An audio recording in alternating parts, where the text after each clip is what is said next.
we're all having to shift our perspective to maybe not all the way to permanent, but like penultimate permanent. Business is messy and unpredictable. Sometimes lonely. So lonely. So lonely. And inspiration can often come from really weird places. We pick up where the bullet point blogs and the highlight reels leave off. We start with the stories. So here's my story. Back in March, when we started this quarantine and my office started working remotely, my focus, as with virtually every business owner on the planet, was to figure out how to navigate this temporary status. You know, I didn't know how long it was going to last. I remember having a conversation with one of the lawyers where I was like, well, I don't think we'll be back necessarily by June 1st, but June 15th we should be back or something like that. But my focus was really how to navigate this temporary situation until we go back to being in the office, going back to normal, et cetera. Mm. And as I've been updating and having discussions with the people in my firm, we've been taking this decision-making in chunks. Okay, look, let's just eliminate the uncertainty. We're not coming back in May. This is going to continue through May.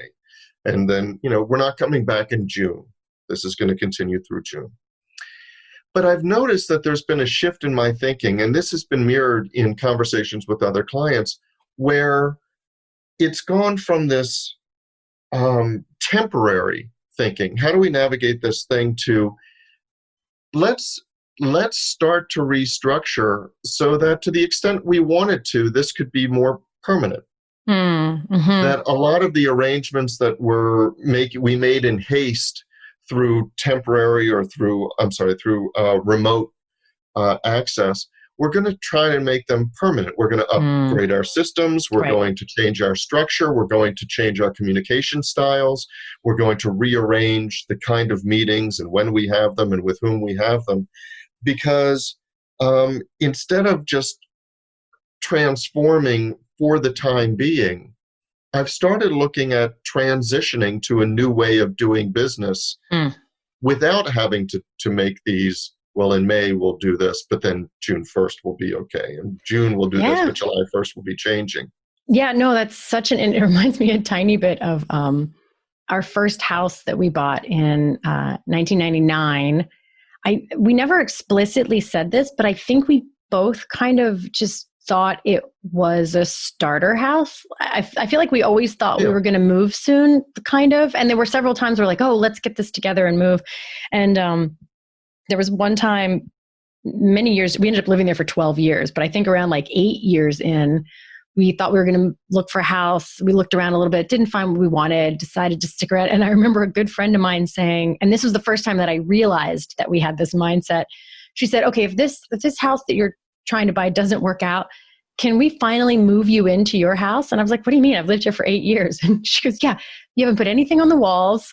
You have like furniture that was just like stick it in there furniture. She was like, you never really moved into that house. And I was like, oh, you're right.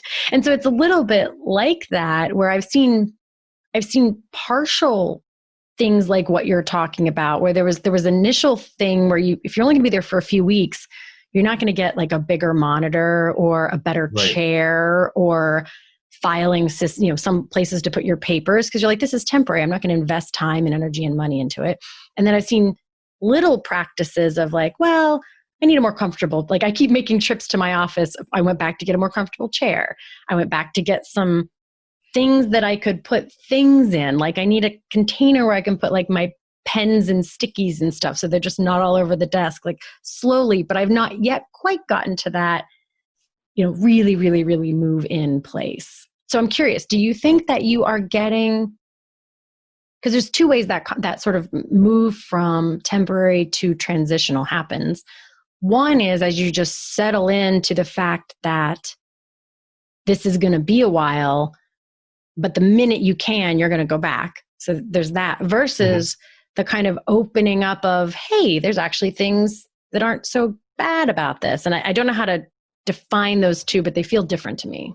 Well, I think they are different. And I think that the reason it's difficult to define it is because there's not this dark, bold line that separates those two things. I think Right. it's this gradual transition. So, and I'm glad you brought up the furniture because I think that's a perfect litmus test. Hmm. Because I finally went from this old desk that was just in a storage part of a room we used for storage, and it was good enough.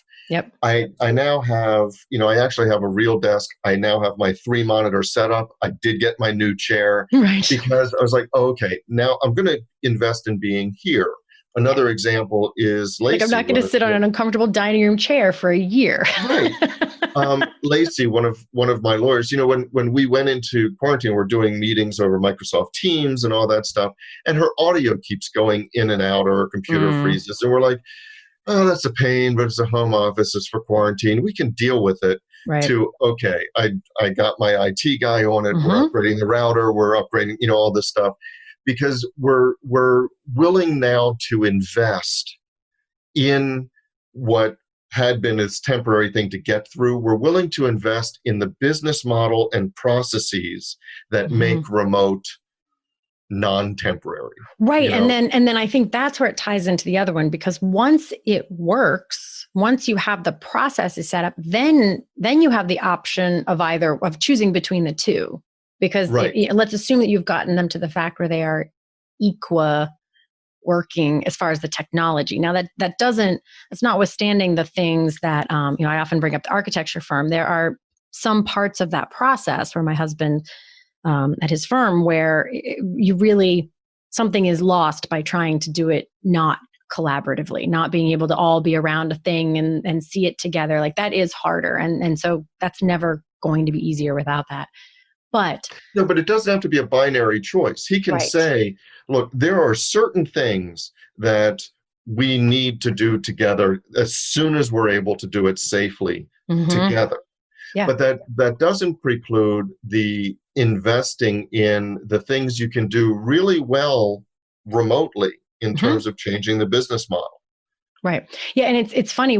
My husband and I have had sort of a more permanent conversation about it, because I currently have an office, and to be fair, the last year or so, I haven't been using it nearly as much as I used Wait, to. you mean your office in your home, or you mean an office? No, I mean, I have an actual office. That's what you're talking about. Okay. Yeah. So I have an office that I pay for every month, much like you do, except it's just me. And I haven't been using it as much because I've been doing a lot more on-site client work, but I still use it sometimes. And when I want to use it, I'm very happy that I have it. And I'll be completely honest, I've had a lot of pride in being one of the people who does the kind, somewhere in the vein of the consultancy that I do, that doesn't have to meet you at a Panera. Like, I have I do have a sense of pride about that. I'm like, no, you can come to my office. I have a for reals office because it's a for reals business. And so I've been really reluctant to give it up, even though I wasn't using it as much. Yeah. And it's kind of a haven for me. I also like to just go there. I like the space. It's comforting to me. So I've been hesitant to give it up, but I can't imagine when I'm going to be using it anytime soon, because the things that I would have been using it for, I'm totally doing virtually. And I don't think people are going to be dying to come to offices. I mean, the reason I have people come there is so that we can sit close together and feel like we're in an intimate space together. I'm not going to have them come to my office and sit 8 feet away. It's like, that's just not going to be of value. And so we want to get rid of it potentially. But what's really funny then is talking through, like, I like sitting here and working. I have these great windows, look out to this great yard that I love, and it's fantastic. But this is our bedroom. And so I was saying to Paul, like, oh, I could do this. I wouldn't mind working here forever. And he's like, yeah, but you are in our room and it takes up a lot of space and it's kind of messy. And, if he happens to want to sleep in one morning because he doesn't have meetings until 10, whatever, I'm right. Like, there's been a couple of mornings I'm like, I'm recording at 8, get up and go. Right. Exactly. He's like, but I don't have a meeting until 9. I'm like, oh, well, get moving. So but the other places I could use it permanently are downstairs where there's no window, I'm like, bleh. So we're having those conversations about what would that have to look like for us to both have space here. Would we do a small little addition, or would, how could that possibly look? But I think that for many companies, they are having to settle into a slightly more permanent version. And it kind of reminds me of when people say, "Are you from here?" And I'm like, no, I grew up in West Virginia. Well, I've now lived here significantly longer than I lived in West Virginia. And so it's kind of like, at what point do I won't say I'm from here, but at what point do I not identify as like someone who's other placidly just happening to be here temporarily? Well, on that point, David won't say he's from York. He says he's from Baltimore, and he lived in Baltimore until he was 6. That's funny. That's he really grew up funny. in York. Yeah. But the point is, and I think many people are reaching the same decision point, and it's going to be marked in a lot of cases, maybe even in yours, when the lease is up. Yeah. Right? When you have to renew, and then you say, okay, how permanent am I willing to make this decision? Because for me, it was a no-brainer to make a quasi-permanent decision that I'm going to have office space. I signed a 7-year lease. This was back, 3-4 years ago. I signed a 7-year lease, and it was a no-brainer because I knew I was going to have office space. Yep. But I will tell you that, see, my lease doesn't end until the end of 2023. Mm-hmm. So I've got time, and we'll see what that turns into, and I'm paying my rent and all that's fine. But if it were the end of 2020, and I had to give 90 days notice or 120 days notice to renew. Before you sign another 7-year lease? Before I sign another 7, 5, whatever. And I'll grant you, I could probably go down to year to year. But before I committed to something, that would be a huge discussion in terms of what are we investing in terms of process, in terms of equipment, et cetera, just to get through this temporary quarantine thing, and what are we investing in as the next evolution of our company? Mm-hmm. Yeah. And it's so interesting because even if you're not, I've seen this happening with the people who are making decisions at the company level, but I think there is also just at every level, you're having to decide what amount of this is, where am I doing temporary things, and where do I invest in more permanent things, and where is there, to use a phrase we used in our last episode, a Goldilocks in between. Yeah. Like, no, we're not building a big addition right now so that we each have our own home office that's all set up with a separate entrance. We're not going that far out. But I did go get my comfier chair because I was like sitting on this incredibly uncomfortable, just not very useful chair. And so, but not even, and I get the whole addition thing or signing the 7-year lease, those are big things. But I'll tell you, even in the smaller things, making decisions to, with regard to employees. So a good example is Sheila had asked, we were getting some new office stuff. And Sheila said, this goes back about 6 months, well before COVID, and said, hey, if we're getting new office stuff, I was hoping to get a stand-up desk at my house, for when I have to do stuff. But Sheila didn't really work at home. She just had a home office. And I said to her, Sheila, but you don't do anything for the office stuff. She goes, yeah, I know. I just figured if there came a time, whatever. Okay, so she was laughing about that, and it is no big deal. But now I'll do that, because she is working from home. Right. When you have people that need upgrades for Wi-Fi and routers and home office stuff and desks at home, those are the investments that I am willing to make, because it was fine if they were in their dining room or their dining room chair when we thought this might be, a month or 6 weeks, and then we go back. But if this is our business model, I have to invest in the business model. Well, and therein lies a really tricky part that could almost be a whole other episode, is I think some owners are, and like leadership teams are, a little bit in denial about that, because they're still like, does it make sense? I mean, this is a really tricky conversation. Like they would never, ever not have sufficient bandwidth at their office. They've gone way out of their way to have plenty of bandwidth at your company office. They don't have dial-up, they get more than enough. But, and it's one thing, you have, a handful of people. So sure, you saying, I'm going to invest in your dial, in you getting Fios or whatever, so that you have plenty of bandwidth to do the stuff. If you have, to be completely fair, if you have 300 employees, No doubt. That's a lot of people you're buying bandwidth for. And then also, now granted, maybe they could take home their chairs, but then that becomes a whole other, I've seen a lot of very, very binary conversations about something that's actually quite nuanced, where, I have some people who say, oh, come take everything from your office home and just use it and bring it back. Other people feeling very protective of, oh, if we let that go, we'll never see it again and we won't have any way to know where it's going. Fine. Maybe not. It depends on the industry and the business and whatnot too.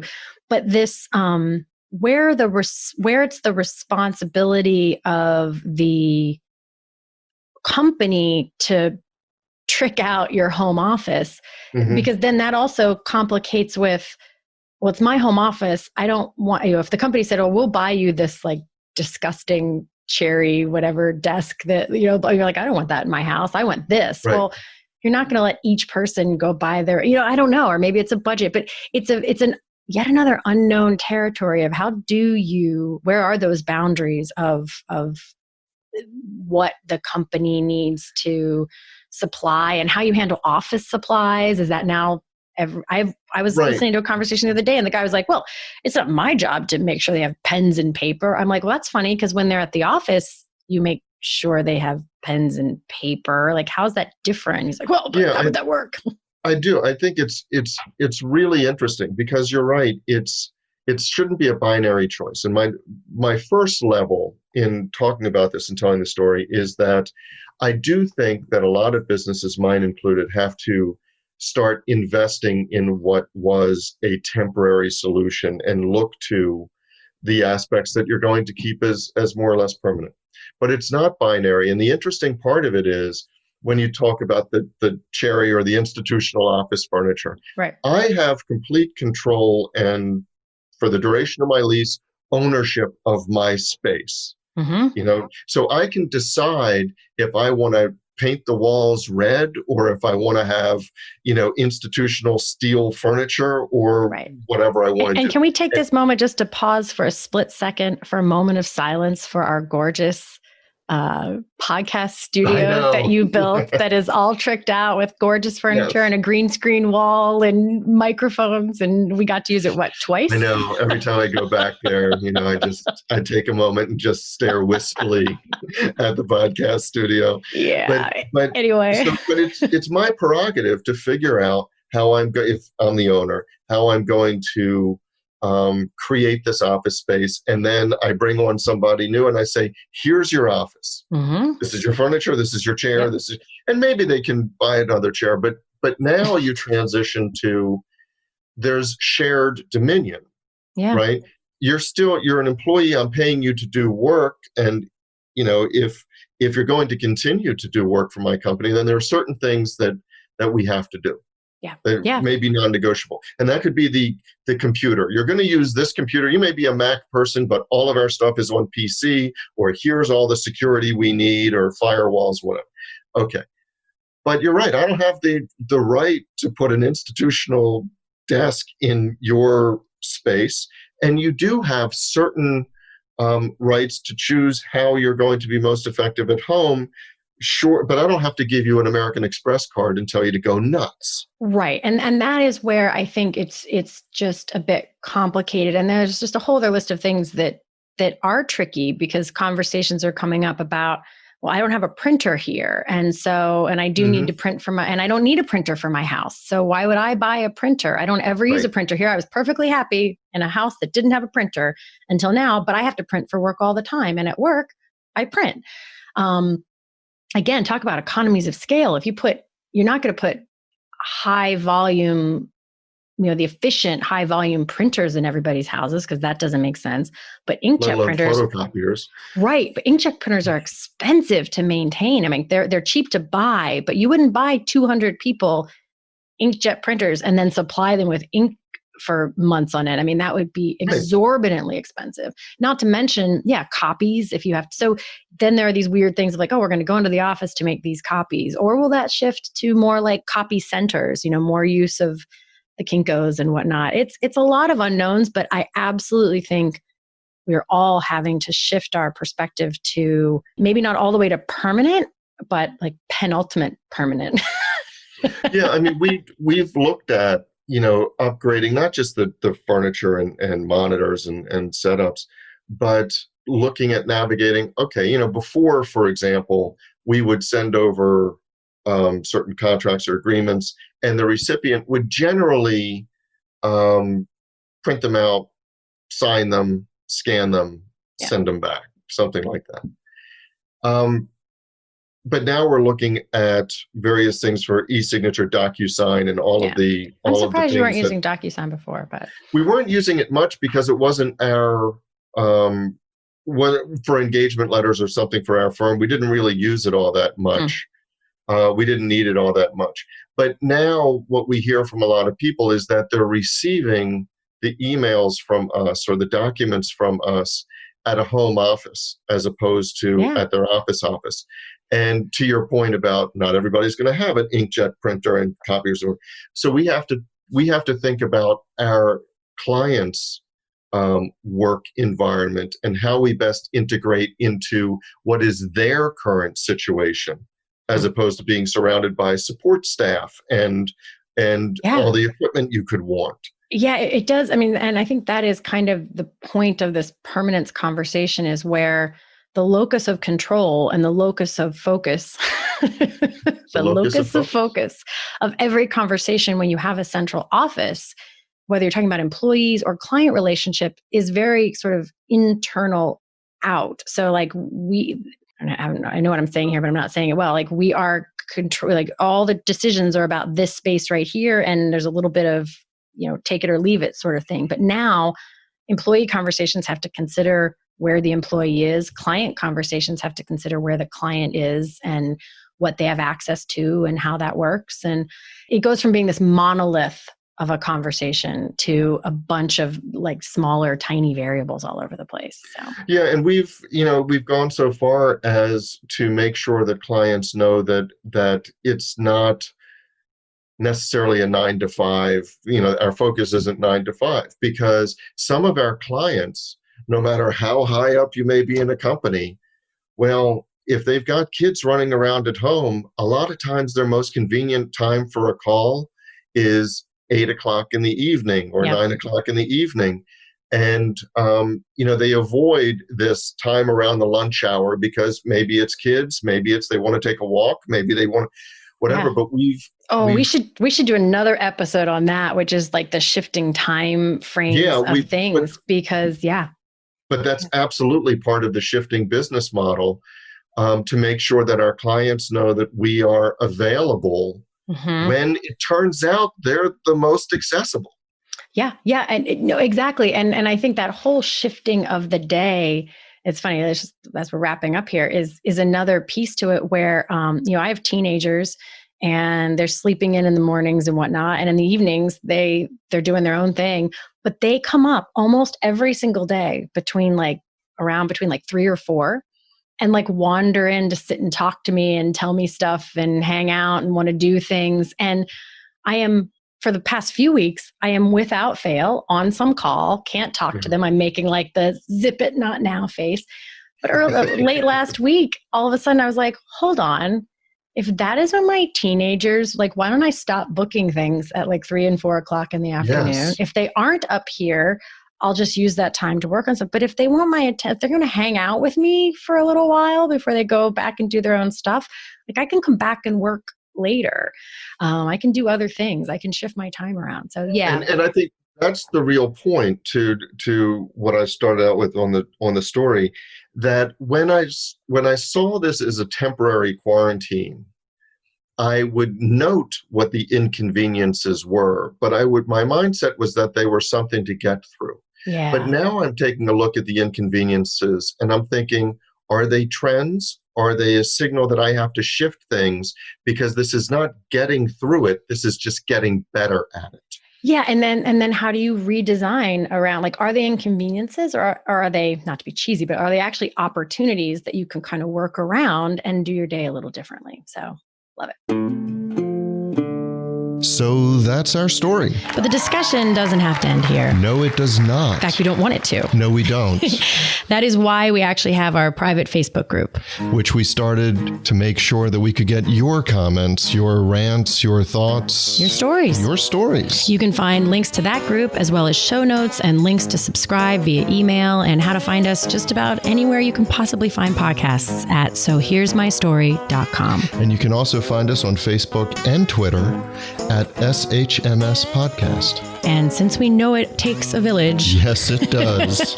We'd like to thank our village, our super talented, incredibly patient team. And occasionally snarky team. Yeah, but in the best of ways. In the best Lovingly of ways. Snarky. Yes. Good mockery. So a huge shout out to the people who actually help us produce our show. First, our sound engineer, Tom Hansen. Thanks to Christy Schmier for our brilliant show notes and all the other fantastic writing she does for us. And to Taylor Mathauer for doing just a little bit of everything. Including wrangling us. Which is no small feat. No, it's not. This is Jody Hume. And I'm Elliot Wagenheim. And you've been listening to So Here's My Story.